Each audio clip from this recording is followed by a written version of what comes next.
మృకండు మహర్షి ఎవరుంటారండి అలాగ మార్కండేయుడు తండ్రి, ఆయనకి సంతానం లేదు, శివుడి కోసం తపస్సు చేశారు. శివుడు ప్రత్యక్షమే ఒక ఆప్షన్ పెట్టాడు అక్కడ, ఏబిసిడి.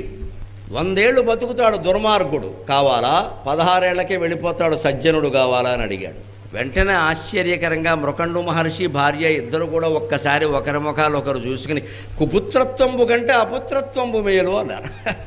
చెడ్డ కొడుకు పుట్టడం కంటే పిల్లలు లేకపోవడం మంచిది కదయ్యా, అందుకని మాకొద్దు, 16 ఏళ్ళకి వెళ్ళిపోయినా మంచిదే, మంచివాడిని ఇమ్మని అడిగారు. 16 ఏళ్ళకే ఆయుర్దాయం. మరి ఆయన ఆయుర్దాయాన్ని ఆయన తపస్సు ద్వారా ఆయన పెంచుకున్నాడు మార్కండేయుడు.